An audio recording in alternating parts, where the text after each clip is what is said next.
आज हम एक ऐसी किताब की बात करेंगे जो सिर्फ आपको मोटिवेट नहीं करेगी बल्कि आपको खुद से मिलवाती है। किताब का नाम है यू आर अ बैडएस। और यकीन मानिए ये सिर्फ एक टाइटल नहीं, ये एक जादू है जो अगर आपने एक बार समझ लिया तो आपकी जिंदगी पहले जैसी कभी नहीं रहेगी। क्या आप वो कर रहे हैं जो आप करना चाहते थे, या फिर आप भी उस भीड़ का हिस्सा हैं जो हर सुबह अलार्म बंद करती है, दिल की नहीं सुनती और बस जी रही है? लेखिका जेन सिंसरो इसी सवाल से अपनी किताब की शुरुआत करती हैं। एक सवाल जो जितना सीधा है उतना ही गहरा। और फिर वो हमें ले जाती हैं एक ऐसे सफर पर जहां हमें यह समझ आता है कि हम सबके अंदर एक जबरदस्त ताकत है जो हमें खुद से मिलने से रोक रही है। वो है हमारा डाउट, हमारा गिल्ट, हमारी कंडीशनिंग और वो छोटी छोटी बातें जो हमें लगता है कि हम नहीं कर सकते। लेखिका खुद भी एक वक्त पर एक स्ट्रगलिंग राइटर थीं जो गाड़ी में सोती थीं, क्रेडिट कार्ड से लोन लेकर जिंदगी चला रही थीं और हर दिन सोचती थीं कि क्या मैं सच में कोई काम की हूं। लेकिन यहीं से उनकी कहानी पलटती है। उन्होंने खुद को बदला, अपने सोच को बदला और तब जाकर उन्होंने ये समझा कि हमारी सबसे बड़ी दुश्मन हमारी खुद की सोच है। किताब की सबसे पहली बात और शायद सबसे जरूरी ये है कि आपको खुद पर इतना भरोसा करना पड़ेगा जैसे अगर आपने खुद पर भरोसा नहीं किया तो आप अंदर से सच में मर जाएंगे। और ये कोई ड्रामेटिक डायलॉग नहीं है, ये एक सच्चाई है जो दुनिया के हर सक्सेसफुल इंसान ने महसूस की है। ओपरा विनफ्री ने एक बार कहा था, you become what you believe. और इसी लाइन को लेखिका अपने अंदाज में दोहराती हैं बार बार, क्योंकि जब आप खुद को बार बार बताते हैं कि आप लायक नहीं हो तो जिंदगी उसी हिसाब से रिस्पॉन्ड करती है। लेकिन जब आप खुद से कहते हैं कि yes I am a badass, तो ब्रह्मांड भी आपके लिए रास्ते बना देता है। लेखिका ये भी कहती हैं कि हम सबके अंदर एक एनर्जी है जिसे वो कहती हैं सोर्स एनर्जी, और वो एनर्जी कभी ना खत्म होने वाली है। लेकिन हम उससे कटे रहते हैं, डिस्कनेक्ट हो जाते हैं क्योंकि हम डाउट करते हैं, कंपैरिजन करते हैं और अपनी लाइफ को दूसरों के आईने से देखने लगते हैं। एक जगह वो एक लड़की की कहानी बताती हैं, कारा की, जो हमेशा अपने दोस्तों से कंपेयर करती थी। वो देखती थी कि उसकी फ्रेंड्स शादी कर रही हैं, अच्छी नौकरी कर रही हैं, दुनिया घूम रही हैं, और वो बस सोचती थी कि मेरे साथ ही क्यों नहीं होता। लेकिन एक दिन उसने एक कोच से मिलकर सिर्फ एक चीज सीखी, फोकस ऑन योरसेल्फ। और उसने वो करना शुरू किया जो उसे पसंद था, आर्ट, पेंटिंग, और अपनी छोटी सी गैलरी खोल ली। आज वो वही करती है जो उसे खुश रखता है। उसका कहना है, जब मैंने कंपैरिजन बंद किया तब मेरी असली लाइफ शुरू। जब आप खुद से प्यार करना सीख जाते हैं तब आप अपने गोल्स को चेज करना बंद कर देते हैं और उन्हें अट्रैक्ट करना शुरू कर देते हैं। इस किताब में एक बहुत इंटरेस्टिंग कॉन्सेप्ट आता है, द बिग स्नूज, यानी वो पुरानी सोच, पुरानी प्रोग्रामिंग जो हमें रोकती है। जैसे हम सबके अंदर एक पुराना रेडियो बजता रहता है, तू ये नहीं कर सकता, तू इतना अच्छा नहीं है, तू फेल हो जाएगा, और हम उसे सच मान बैठते हैं। लेकिन जेन कहती है, शट डैम रेडियो ऑफ, क्योंकि वो आवाज तुम्हारी नहीं है, वो तुम्हारे पेरेंट्स, टीचर्स, सोसाइटी की है जो अब ऑब्सोलीट हो चुकी है। उसी तरह से वो एक और पावरफुल बात करती हैं, डर और विश्वास की। दोनों चीजें इमेजिनेशन पर टिके हैं। डर कहता है कि अगर मैं फेल हो गया तो, और विश्वास कहता है कि अगर मैं कामयाब हो गया तो। फर्क सिर्फ आपके सोचने के तरीके का है, और जिस दिन आप डर के बजाय विश्वास चुनते हैं उसी दिन आपकी पूरी रफ्तार बदल जाती है। लेखिका कहती हैं, आप जिस चीज पर ध्यान देते हैं वही चीज आपकी दुनिया बन जाती है, और अगर आप हमेशा नेगेटिव सोचते रहेंगे तो आपको वही दिखेगा। लेकिन अगर आपने अपनी सोच को पॉजिटिव डायरेक्शन में डाल दिया, भले ही थोड़ी सी भी, तो यूनिवर्स आपके लिए नए दरवाजे खोलना शुरू कर देता है। एक एग्जाम्पल में जेन ने खुद के बारे में बताया कि वो कितनी बार कॉन्फ्रेंसेस में जाती थी जहां अमीर लोग होते थे, सक्सेसफुल लोग होते थे, और वो खुद को वहां मिसफिट महसूस करती थी। लेकिन फिर एक दिन उन्होंने खुद से एक सवाल पूछा, अगर वो कर सकते हैं तो मैं क्यों नहीं? और उस दिन से उन्होंने खुद को इम्पोस्टर नहीं, क्रिएटर मानना शुरू किया। और ये बात हम सब पर लागू होती है। हम सबको कभी ना कभी ऐसा लगता है कि हम इस जगह के लायक नहीं हैं, कि लोग पकड़ लेंगे कि हम उतने स्मार्ट नहीं हैं जितना दिखाते हैं। लेकिन सच ये है कि दुनिया में जितने भी बड़े लोग हैं उन्होंने भी कभी ना कभी यही महसूस किया था। फर्क सिर्फ इतना है कि उन्होंने हार मानी नहीं, उन्होंने आवाजों को बंद किया और आगे बढ़ते गए। डर हमारे भीतर से आता है, लेकिन उसे हम बाहर की चीजों से जोड़ देते हैं। हम अक्सर सोचते हैं कि डर किसी परिस्थिति की वजह से है, लेकिन असल में डर का कारण हमारा नजरिया होता है। जब आप किसी चीज के बारे में अलग ढंग से सोचने लगते हैं तो उसका डर भी वैसा ही बदलने लगता है। स्टेज पर बोलने से डरने वाला सोचता है कि लोग हंसेंगे, गलती हो गई तो क्या होगा, आवाज कांपेगी। लेकिन अगर वही व्यक्ति सोच ले कि मैं लोगों को कुछ अच्छा देने जा रहा हूं और सब मेरी बातों से कुछ न कुछ सीखेंगे, तो उस डर की शक्ल ही बदल जाती है। लेखिका इसी को रीफ्रेमिंग कहती हैं, यानी सोच के फ्रेम को बदलना। और यह कोई नया विचार नहीं है। भारत में भी योग और वेदांत में इसे चित्त वृत्तियों का नियमन कहा गया है, यानी अपने विचारों की दिशा को नियंत्रित करना। जब हम डर को नाम देते हैं और उसका मूल समझते हैं, तब हमें पता चलता है कि डर कोई सच्चाई नहीं, बल्कि मन की एक कल्पना है। डर की सबसे बड़ी शक्ति यह है कि हम उसे सच मान लेते हैं। आपने कभी कुछ करने से पहले ही सोच लिया कि आप नहीं कर पाएंगे और इसलिए आपने कोशिश ही नहीं की, तो न कोशिश हुई, न अनुभव आया और न ही आत्मविश्वास पैदा हुआ। और फिर हम उस अनुभव की कमी को ही अपनी सच्चाई मानने लगते हैं। एक युवा लेखक था जो हर बार अपनी कहानी भेजता, लेकिन पब्लिशर्स रिजेक्ट कर देते। वह हताश हो गया, लेकिन फिर एक दिन उसने फैसला लिया कि वह रोज एक रिजेक्शन इकट्ठा करेगा। मतलब वो कोशिश करेगा कि उसे कम से कम एक ना तो मिले ही। कुछ महीनों बाद उसे एक हाँ मिली और फिर दूसरी, फिर तीसरी।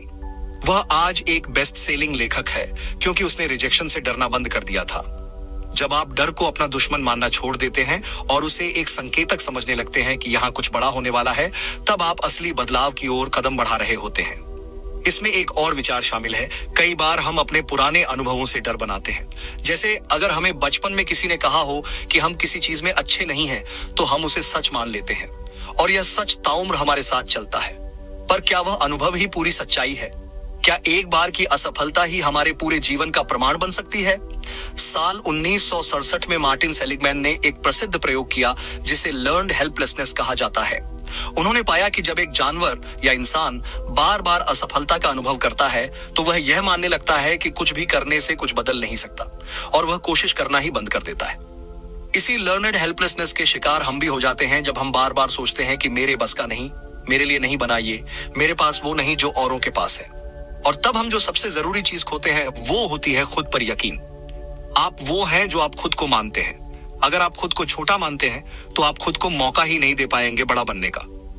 अब जरा सोचिए, अगर अब्दुल कलाम ये सोच लेते कि मैं एक नाविक के बेटे हूं, मेरे पास तो न साधन है, न रिश्ते, न ही कोई गॉडफादर, तो क्या वो भारत के राष्ट्रपति बन पाते? क्या वो मिसाइल मैन कहलाते? उन्होंने अपने जीवन में हर बार अपने डर को ज्ञान और कर्म में बदला।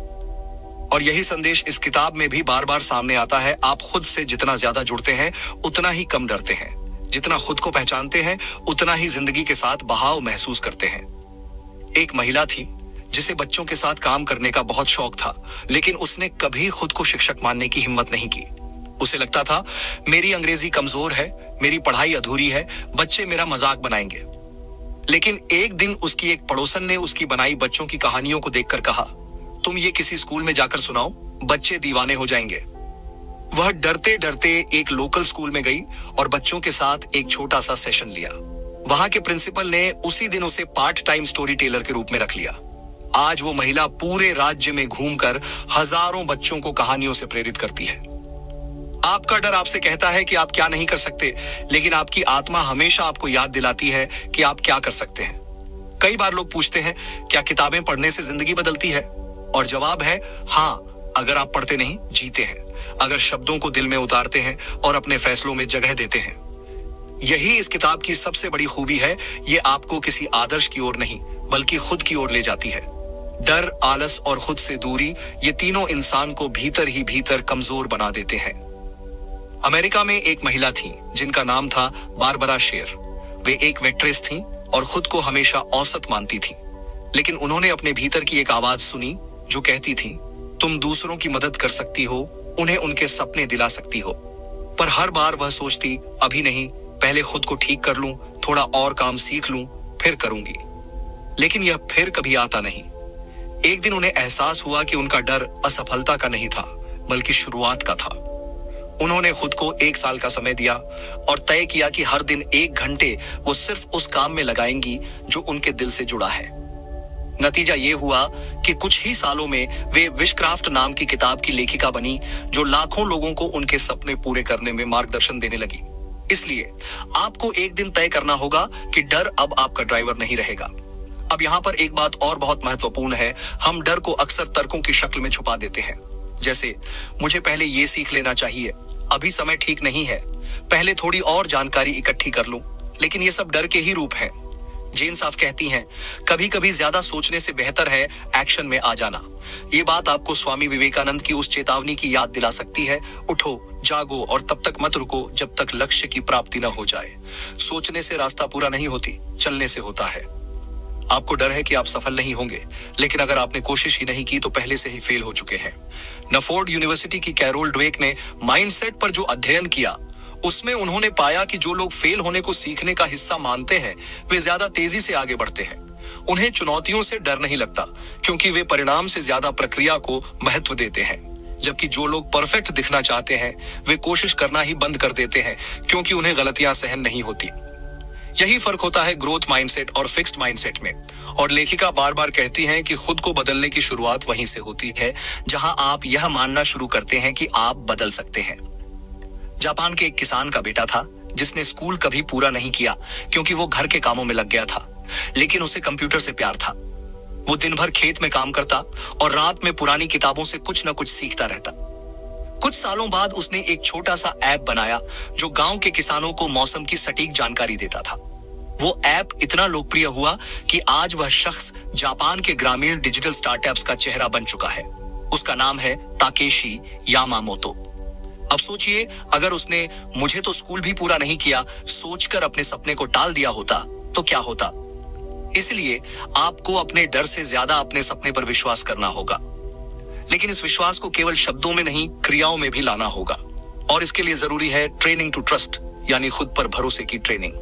यह ट्रेनिंग छोटी छोटी जीतों से शुरू होती है, जैसे हर दिन एक छोटा टास्क पूरा करना, हर बार जब डर लगे तब भी थोड़ी देर तक आगे बढ़ना, और हर हफ्ते एक ऐसा काम करना जिससे आप बचते आ रहे हैं। भारत में बिहार की रहने वाली नीलम नाम की एक महिला थी, जिनकी शादी कम उम्र में हो गई थी। उनके पति एक शराबी थे और घर की हालत खस्ता थी। नीलम को सिलाई आती थी, लेकिन वो कभी सोच नहीं पाई थी कि इससे कुछ कर सकती हैं। फिर एक दिन उन्होंने एक गांव की महिलाओं के समूह में जाना शुरू किया। वहां उन्हें छोटे छोटे ऑर्डर मिलने लगे। धीरे धीरे नीलम ने एक छोटा सा बुटीक खोल लिया। आज उनकी सिलाई यूनिट में 10 महिलाएं काम करती हैं और वह खुद अपने बच्चों को पढ़ा रही हैं। वो कहती हैं, मैं तो हमेशा सोचती थी कि मेरे बस का नहीं है, लेकिन एक दिन मैंने सोचना बंद करके काम करना शुरू किया। यही तो इस किताब का सार है। सोचना जरूरी है, लेकिन सोचते सोचते रुक जाना जिंदगी को रोक देना होता है। लेखिका कहती है कि हमारी जिंदगी में पैसा सिर्फ मुद्रा नहीं है, वो हमारी सोच, आत्म मूल्य और ऊर्जा का आईना है। बहुत से लोग पैसा कमाने की चाह रखते हैं, लेकिन भीतर ही भीतर पैसे से डरते भी हैं, शर्माते हैं या उसे कुछ गंदा, लोभी या स्वार्थी चीज मानते हैं। और ये सोच अक्सर हमें वहां रोक देती है जहां जिंदगी हमें आगे बढ़ाने की कोशिश कर रही होती है। जेन कहती हैं, अगर तुम सच में खुद से प्यार करते हो तो तुम खुद को पूरी तरह से सपोर्ट करोगे, और उसमें पैसा भी शामिल है। अब सोचिए, कितनी बार हमने सुना है, पैसा तो हाथ का मैल है, ज्यादा सोचो मत, बस जरूरत भर कमा लो, या फिर असली सुख तो सादगी में है। ये बातें बुरी नहीं है, लेकिन जब ये अंदर से मैं लायक नहीं हूं या ज्यादा मांगना गलत है जैसी भावनाओं से आती हैं, तब ये हमारी सफलता के सबसे बड़े शत्रु बन जाती हैं। यही बात लेखिका एक बहुत मजेदार किस्से से समझाती हैं। वह एक सेमिनार में थी और वहां एक महिला ने सवाल किया, मैं चाहती तो हूं कि मैं अमीर बनूं, लेकिन अमीर लोगों को मैं पसंद नहीं करती, वो दिखावे वाले होते हैं। जेन ने मुस्कुराकर कहा, तो तुम चाहती हो कि ब्रह्मांड तुम्हें अमीर बना दे, लेकिन तुम खुद अमीरी से नफरत करती हो। ये कुछ ऐसा है जैसे तुम अपनी दुश्मन से गले मिलने की कोशिश कर रही हो। और बात 100% सच है। जब तक आप खुद को पैसों के योग्य नहीं मानते, जब तक आपके दिमाग में पैसा एक निगेटिव चीज बनी रहती है, तब तक पैसा आपसे दूर ही रहेगा। जेन इसको मोनी वाइब्रेशन कहती हैं, यानी आप जो ऊर्जा पैसे के बारे में सोचते समय ब्रह्मांड में भेजते हैं, वही आपके पास लौट कर आती है। अगर आप मानते हैं कि आप अमीर नहीं बन सकते क्योंकि दुनिया में बहुत गरीबी है, तो ये कुछ ऐसा ही है जैसे आप खाना छोड़ दें क्योंकि दुनिया में बहुत भूखे लोग हैं। यानी किसी की मदद तभी हो सकती है जब आपके पास खुद देने को कुछ हो। पैसा साधन है, और जेन इसे बहुत साफ तौर पर कहती हैं, धन से भलाई भी हो सकती है और बर्बादी भी, लेकिन इसमें दोष पैसे का नहीं, सोच का है। लेखिका खुद बताती हैं कि उनकी जिंदगी में एक समय ऐसा था जब उनके पास बिल चुकाने के पैसे नहीं थे। वो फ्रीलांस राइटर थीं और कभी कोई आर्टिकल बेचती, कभी कुछ नहीं। लेकिन वो खुद को समझा चुकी थीं कि पैसे की चाह रखना लोभ है। इसलिए हर बार जब वो थोड़ा सा भी कमाने लगती, कोई ना कोई गलती करके खुद को फिर जीरो पर ले आती। उन्होंने बताया कि एक बार उन्हें $3000 का क्लाइंट मिला, वो खुश थी, लेकिन तुरंत उनके दिमाग में एक आवाज आई, ये तो बहुत ज्यादा है, शायद गलती से मिल गया। और सचमुच कुछ ही हफ्तों में वह क्लाइंट काम बंद कर गया और पैसे रुक गए। ये घटना उनके लिए एक आईना बन गई। उन्होंने समझा कि जब तक वह पैसे को अपने दोस्त की तरह नहीं मानेंगी, पैसा उनके पास नहीं रुकेगा। इसके बाद उन्होंने एक बड़ा फैसला लिया। उन्होंने मनी मैनिफेस्टेशन पर काम करना शुरू किया। हर दिन वह खुद को याद दिलाने लगी, मैं समृद्धि के योग्य हूं, मैं इसे स्वीकार करती हूं। और धीरे धीरे उनकी जिंदगी में असली बदलाव आने लगा। किताब में वह एक और मजेदार घटना का जिक्र करती हैं। उन्होंने एक बार एक बहुत महंगा कोचिंग प्रोग्राम ज्वाइन किया। उनके पास पैसे नहीं थे, फिर भी उन्होंने क्रेडिट कार्ड से पेमेंट किया और खुद से कहा, अब मुझे इसे कामयाब बनाना है। और हुआ भी यही। उस निर्णय ने उनके सोचने का तरीका बदल दिया और आज वो एक सफल कोच, स्पीकर और बेस्ट सेलिंग ऑथर हैं। जो लोग पैसा बनाते हैं वो इसलिए नहीं कि उन्हें कोई खास सुविधा मिली, बल्कि इसलिए कि उन्होंने अपनी ऊर्जा, अपना ध्यान और अपनी पूरी नीयत उस ओर केंद्रित की। अगर आप पैसे से अपना रिश्ता बदलना चाहते हैं तो हर उस विचार को पहचानिए जो आपको पैसे के प्रति दोषी या छोटा महसूस कराता है, और फिर खुद से कहिए, मैं इसे चुनता हूं या छोड़ता हूं। और अगर वह सोच आपको पीछे खींचती है तो उसे छोड़ दीजिए। यानी जो विचार आप बार बार दोहराते हैं वही आपकी हकीकत बन जाते हैं। किताब में लेखिका एक कोर अभ्यास का जिक्र करती हैं, राइट योर मनी स्टोरी। वह कहती हैं, बैठिए और लिखिए कि बचपन में आपने पैसों के बारे में क्या क्या सीखा। क्या आपके माता पिता पैसे को लेकर चिंता करते थे? क्या आपके घर में कहा जाता था कि अमीर लोग घमंडी होते हैं? इन सब को जानना जरूरी है, क्योंकि इन्हीं कहानियों के आधार पर आप आज भी अपने फैसले ले रहे हैं। और जब आप अपनी पुरानी मनी स्टोरी जान जाते हैं, तभी आप एक नई मनी स्टोरी लिख सकते हैं। एक ऐसी कहानी जिसमें आप पैसे के लायक हैं, जिसमें पैसा आपके अच्छे कामों का जरिया है, न कि रुकावट। यही बात एक जगह जेन बड़े हल्के लेकिन ठोस अंदाज में कहती है, तुम्हारा बैंक बैलेंस तुम्हारी आत्मा की स्थिति नहीं बताता, लेकिन वह जरूर बताता है कि तुम खुद को कितना समर्थन दे पा रहे हो। अब सोचिए, अगर आप सच में खुद से प्यार करते हैं तो क्या आप खुद को अभाव में रखना चाहेंगे? अगर तुम चाहते हो कि तुम्हारी जिंदगी बदले तो पहले तुम्हें ही बदलना पड़ेगा, और बदलाव का पहला कदम है फैसला लेना। अब ये फैसला सुनने में तो बड़ा आसान लगता है, लेकिन क्या आपने कभी गौर किया है कि हम में से ज्यादातर लोग जिंदगी में कुछ बड़ा करने का सपना तो देखते हैं, पर जब वक्त आता है चुनने का, तब हम या तो टाल जाते हैं या कोई और हमारे लिए फैसला कर देता है। और यही वो जगह है जहां हम अपनी शक्ति खो बैठते हैं। जब तुम किसी चीज को बदलना चाहते हो तो तुम्हें उसे पूरी शिद्दत से चुनना पड़ता है, सोचना काफी नहीं है। अब सोचिए, जिंदगी में आपने कितनी बार कुछ ऐसा चाहा होगा, एक नया करियर, एक बेहतर रिलेशनशिप, खुद पर काम करना, लेकिन अंदर ही अंदर एक डर बैठा रहता है। अगर मैं फेल हो गया तो, अगर मैं गलत निकला तो, और फिर आप कह देते हैं, अभी नहीं, शायद बाद में। लेकिन यही शायद हमारे सपनों का सबसे बड़ा दुश्मन होता है। लेखिका एक कहानी सुनाती हैं। उन्होंने एक बार खुद से वादा किया कि वह अपने लेखक जीवन को पूरी तरह से सीरियसली लेंगी। पहले वह बस फ्रीलांस काम करती थीं, थोड़ा बहुत पैसे आते थे, लेकिन जब उन्होंने ठान लिया कि अब वो इससे जिंदगी बनाएंगी, तो उन्होंने अपने लिए एक सख्त डेडलाइन तय की, 1 साल में $1 लाख कमाने की। और उस वक्त उनके पास ना कोई प्लान था, ना कोई क्लाइंट्स, लेकिन उन्होंने बस तय कर लिया। और यही निर्णय की ऊर्जा उन्हें लगातार आगे बढ़ाती रही। जब आप पूरे यकीन के साथ फैसला लेते हैं तो आपकी ऊर्जा बदल जाती है और ब्रह्मांड भी उसी ऊर्जा पर प्रतिक्रिया देने लगता है। लेखिका इसे डिसीजन वाइब्रेशन कहती है। यानी जब आप दिल और दिमाग दोनों से एक रास्ता चुनते हैं तो वो रास्ता अपने आप खुलने लगता है। तुम तब तक तय नहीं करते जब तक तुम सारे रास्ते खुले रखना चाहते हो, और जब सारे रास्ते खुले हैं तो असल में कोई भी रास्ता नहीं होता। क्या आप किसी ऐसे ड्राइवर पर भरोसा करेंगे जो बोल रहा हो, मैं शायद दाएं मुड़ूं, शायद बाएं, या शायद यहीं खड़ा रहूं? जिंदगी भी कुछ वैसी ही है, वो आपसे स्पष्टता मांगती है। किताब में एक केस स्टडी है। एक महिला जो सालों से एक ही नौकरी में फंसी हुई थी। उसे पेंटिंग का शौक था, लेकिन वह खुद को असली आर्टिस्ट नहीं मानती थी। उसने लेखिका की एक कोचिंग ली और वहां उसे एक बात समझ में आई, वह अपनी कला को चुन ही नहीं रही थी, वो बस उसे पास रखे हुए थी जैसे कोई पुराना सपना। तो उसने एक दिन ठान लिया कि अब वह अपनी पहली पेंटिंग प्रदर्शनी लगाएगी, चाहे बिके या न बिके। और जब उसने यह फैसला लिया तो धीरे धीरे रास्ते खुलने लगे। एक गैलरी मिली, पहले ग्राहक मिले, और कुछ ही महीनों में वह अपनी नौकरी छोड़कर फुल टाइम आर्टिस्ट बन गई। यह जादू नहीं था, यह उस पल की ताकत थी जब उसने डरने की बजाय तय कर लिया। सपने पूरे नहीं होते क्योंकि लोग उन्हें बड़ा नहीं बना पाते, बल्कि इसलिए क्योंकि वे उन्हें चुनते ही नहीं। इस बात को समझने के लिए आपको खुद से ये 3 सवाल पूछने होंगे। 1, क्या आप वास्तव में वो चीज चाहते हैं जो आप कहते हैं? 2, क्या आप उसके लिए असहज, डरे हुए और असुरक्षित होने को तैयार हैं? और 3, क्या आप उसके लिए बाकी सारे रास्तों को छोड़ने का साहस रखते हैं? और अगर इनका जवाब हाँ है तो फिर देर किस बात की? अब एक और महत्वपूर्ण बात जो इस भाग में सामने आती है, कमिटमेंट बनाम इंटरेस्ट। जो लोग सफल होते हैं वो किसी चीज में इंटरेस्टेड नहीं होते, वो उसमें कमिटेड होते हैं। यानी वे महज रुचि नहीं रखते बल्कि पूरी तरह से उसमें जुड़ जाते हैं। यह ठीक वैसा ही है जैसे किसी रिश्ते में होना। आप हर दिन खुद को उस व्यक्ति के साथ रखने का निर्णय लेते हैं, न कि सिर्फ अच्छे दिनों में। जिंदगी में भी जो आप चाहते हैं उस पर वैसी ही प्रतिबद्धता चाहिए।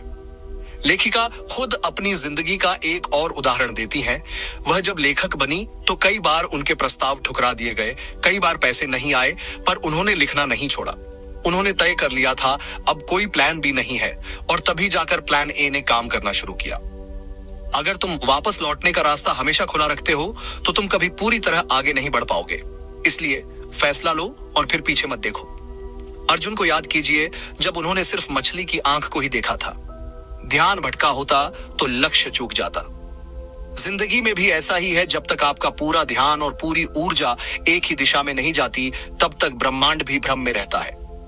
अपनी जिंदगी को बदलने के लिए आपको सबसे पहले खुद को चुनना पड़ेगा, बिना शर्त, बिना शक, पूरी हिम्मत के साथ। सोच लेने और ठान लेने के बीच जो पुल होता है उसका नाम है एक्शन, और यही सबसे बड़ा अंतर पैदा करता है सपनों और हकीकत के बीच। जब तक तुम सिर्फ सोचते रहोगे और चलते नहीं, तब तक तुम्हारी चाहत सिर्फ ख्वाब बनकर रह जाएगी। बहुत से लोग अपने सपनों को बहुत प्यार से सजाते हैं, उन्हें सोचते हैं, उनके बारे में बातें करते हैं, लेकिन उन पर चलते नहीं, क्योंकि चलना जोखिम भरा है, थकाऊ है और डरावना भी। लेकिन सफलता उन्हीं के लिए आरक्षित है जो इस डर के बावजूद चल पड़ते हैं। लेखिका उदाहरण देती हैं एक ऐसे युवा का जिसने संगीतकार बनने का सपना देखा। उसके पास ना पैसे थे, ना कोई कनेक्शन, लेकिन एक चीज थी, दृढ़ इच्छा। उसने छोटे क्लबों में परफॉर्म करना शुरू किया, कभी कभी बिना किसी पैसे के। दोस्तों ने मजाक उड़ाया, परिवार ने चिंता जताई, पर उसने हार नहीं मानी। और एक दिन उसकी एक रिकॉर्डिंग वायरल हो गई और वही उसका पहला बड़ा ब्रेक बना।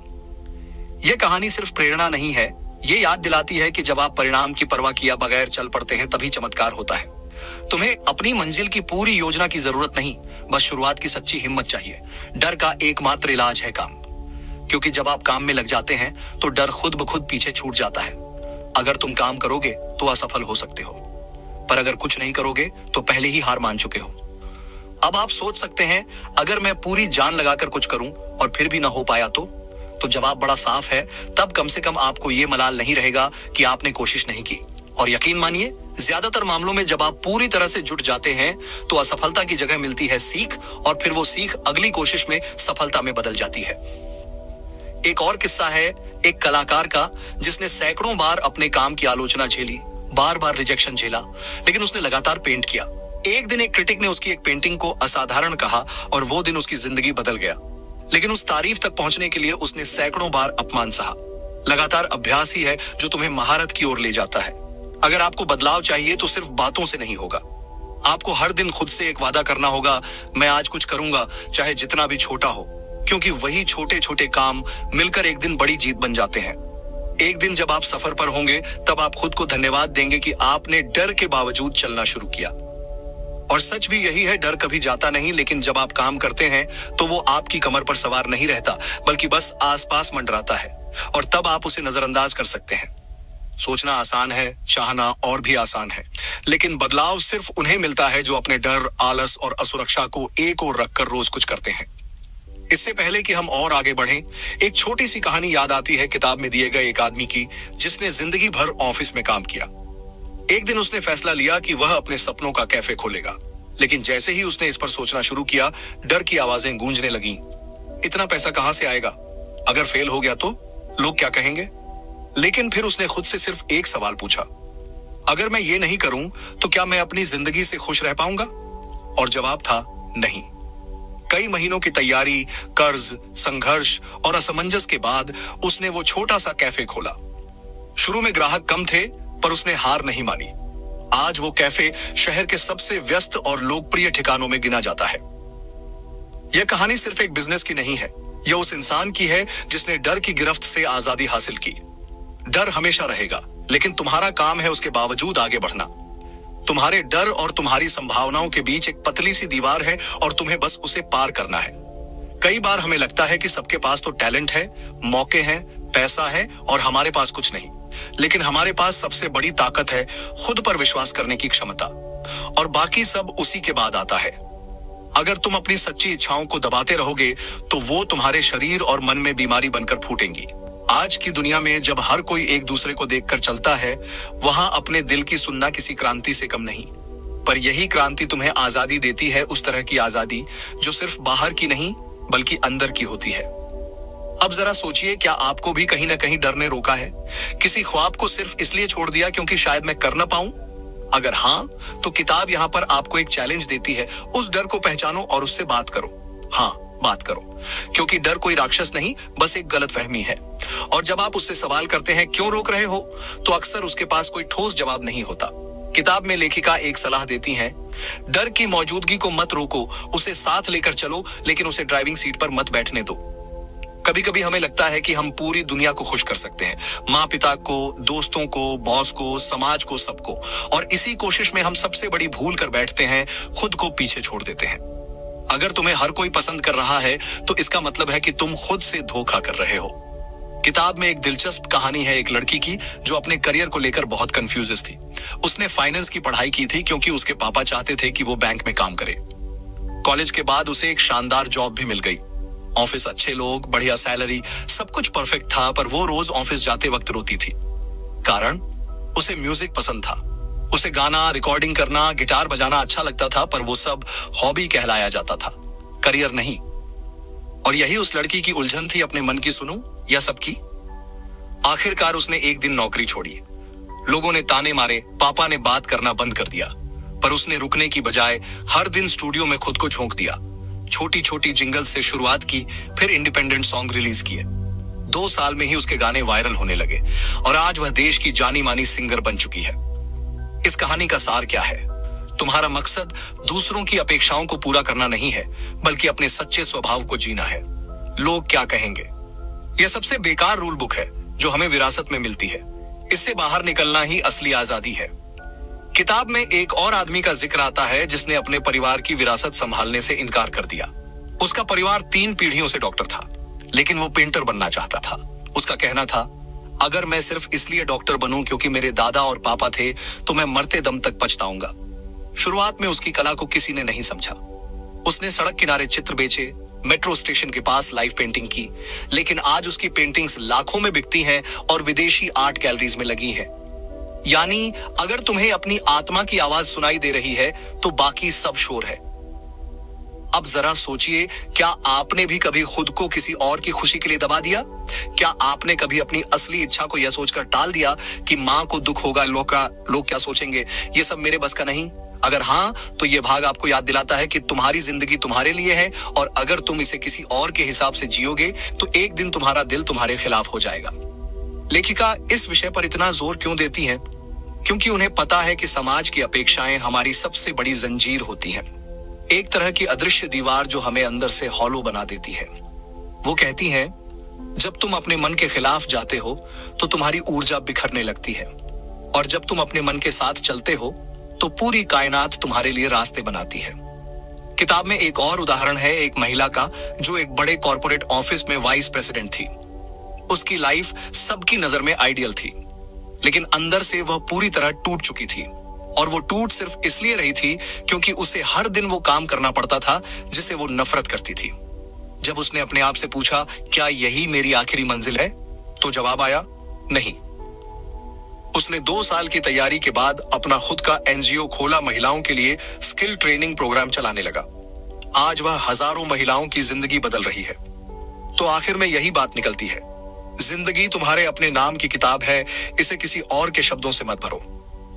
बहुत से लोग अपनी जिंदगी को ऐसे जीते हैं जैसे वो पीछे से कोई उन्हें धकेल रहा हो, हालात, मजबूरी, पैसों की जरूरत, रिश्तों का डर या फिर सिर्फ आदत। लेकिन असली ताकत तो हमारे अंदर है, जो हमें खींच सकती है उस दिशा में जो हमें सबसे ज्यादा जिंदा महसूस कराती है। लेखिका बार बार कहती हैं, तुम्हारे अंदर एक असीम ऊर्जा है जो तुम्हारे सपनों की तरफ खींचती है। तुम्हारा काम है उस आवाज को सुनना जो तुम्हें बुला रही है। किताब में एक बहुत ही प्रेरक कहानी आती है एक आदमी की जो बचपन से ही आर्टिस्ट बनना चाहता था, लेकिन उसके पिता एकदम सख्त थे। कहते थे, पेंटिंग से पेट नहीं भरता, इंजीनियरिंग कर, नौकरी कर, जिंदगी सेट कर। लड़का इंजीनियर बन गया, अच्छी जॉब मिली, सैलरी शानदार थी। लेकिन हर शाम ऑफिस से लौटकर जब वो अकेला बैठता तो उसके अंदर कोई आवाज कहती, तू यहाँ का नहीं है। उसने छुपकर पेंटिंग शुरू की, दीवार पर, कैनवास पर, कभी कभी रसोई घर की टाइल्स पर। धीरे धीरे उसने अपने दोस्तों को अपने काम के बारे में बताया। दोस्तों ने मोटिवेट किया कि इंस्टाग्राम पेज बनाओ। उसने बनाया और उसकी पेंटिंग्स पर हजारों लाइक्स आने लगे। कहानी यहां खत्म नहीं होती। 3 साल बाद जब उसने अपना पहला आर्ट शो किया तो उसकी एक पेंटिंग 1 लाख रुपए में बिकी। यही है वो जादू जिसकी बात लेखिका बार बार करती है। वो कहती हैं, जब तुम अपनी सच्चाई के साथ चलते हो तो ब्रह्मांड भी तुम्हारी मदद करता है। हर इंसान के पास एक विशेष गुण होता है, एक यूनिकनेस जो उसे औरों से अलग बनाती है। लेकिन हम में से बहुत लोग उसे पहचान नहीं पाते या फिर जानबूझकर नजरअंदाज करते हैं सिर्फ इसलिए कि हमें डर है रिजेक्शन का, फेल होने का या फिर असुरक्षित भविष्य का। एक महिला का जो कॉपीराइटर थी, उसे लिखना अच्छा लगता था लेकिन उसने कभी सीरियसली नहीं लिया। फिर किसी दिन उसने अपने एक दोस्त की वेबसाइट के लिए कॉपी लिखी और वो दोस्त इतना प्रभावित हुआ कि उसने 3 और क्लाइंट्स को भेज दिया। वहां से काम बढ़ता गया। आज वो महिला फुल टाइम कॉपीराइटर है और अपनी खुद की एजेंसी चला रही है। इस बात को खुद लेखिका भी स्वीकार करती हैं कि जब उन्होंने ये किताब लिखी तब उनके पास कोई बड़ा नाम नहीं था, न कोई बड़ा प्रकाशक, न कोई सेल्स टीम, लेकिन उनके पास था भरोसा खुद पर और अपनी बात पर। उन्होंने कहा, मैंने लिखा जैसे मैं किसी अपने को समझा रही हूं और शायद इसीलिए यह किताब लाखों लोगों के दिल तक पहुंची। किताब में एक और बहुत प्यारा उदाहरण है एक महिला का जिसे डांस करना पसंद था मगर उसका वजन ज्यादा था। लोग मजाक उड़ाते थे, कहते थे तुम डांस नहीं हिलती हो, मगर वो नहीं रुकी। उसने खुद की एक डांस क्लास शुरू की, खास उन लोगों के लिए जो फिटनेस आइडल नहीं थे। उसका पहला बैच सिर्फ 5 लोगों का था। आज उसके पास पूरे देश में 40 से ज्यादा डांस क्लासेस हैं। अब सोचिए अगर उसने लोगों के तानों की बात मान ली होती तो। यही तो पॉइंट है, लोग तुम्हें तब तक रोकते हैं जब तक तुम उन्हें खुद को रोकने की इजाजत देते हो। अगर आप अंदर से अपने सपने को लेकर क्लियर हैं तो बाहर की शंका आपको छू भी नहीं सकती। तुम्हारे डर का एक ही इलाज है, तुम्हारा एक्शन। किताब एक मिसाल देती है एक आदमी की जिसे स्टेज पर बोलने से डर लगता था, मगर उसका सपना था मोटिवेशनल स्पीकर बनना।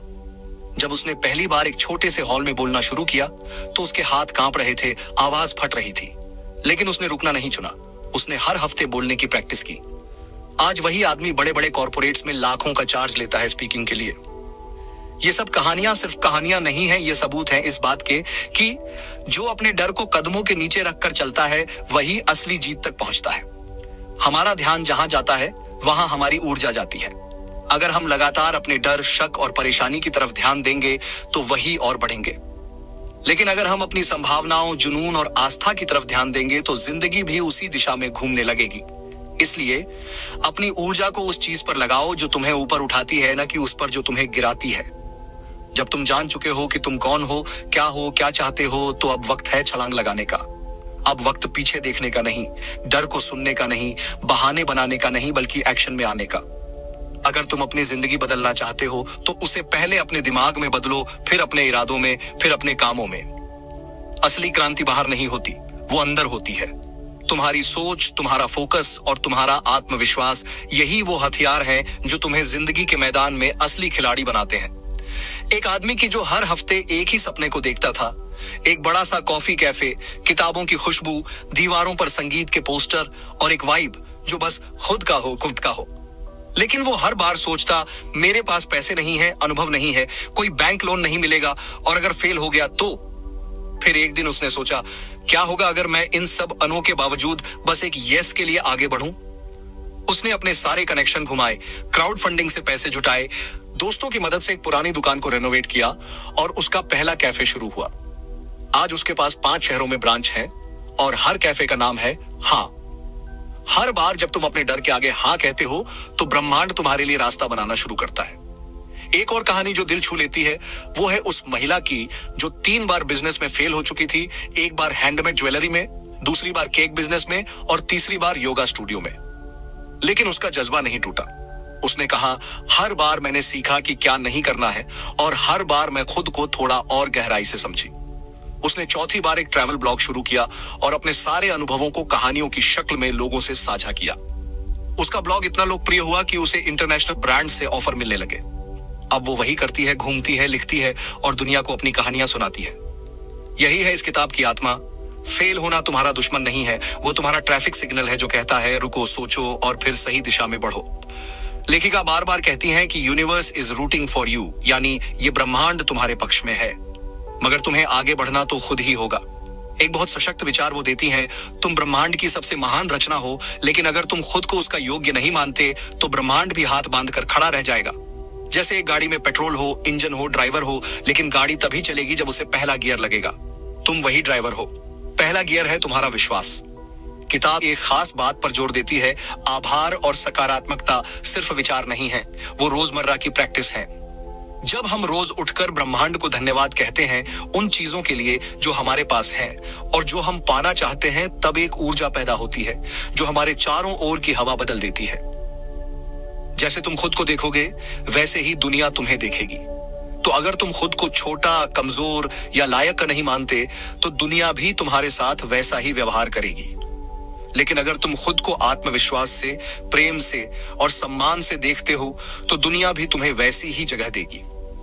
इस किताब की सबसे खूबसूरत बात यही है, ये तुम्हें तुम्हारे ही आईने में दिखाती है और फिर कहती है, देखो ये हो तुम, आप बताओ तुम क्या करना चाहते हो। यहीं पर किताब एक आखिरी सलाह देती है, डर से मत लड़ो, बल्कि उसके हाथ थामकर आगे बढ़ो, क्योंकि डर वहीं होता है जहां ग्रोथ होती है। बुक ब्रीज पर आपने सुना यू आर अ बैडास का सार, एक ऐसी किताब जो न सिर्फ आपकी सोच बदलती है बल्कि आपको खुद से प्यार करना सिखाती है और कहती है, तुम हो कमाल, अब उठो और दुनिया को दिखा दो। अगर आपको यह सफर अच्छा लगा तो अगली किताब की समरी में हम फिर मिलेंगे, नई कहानियों, नए विचारों और नई प्रेरणा के साथ। तब तक याद रखो, तुम वो सब कुछ बन सकते हो जो तुम बनने का साहस रखते हो।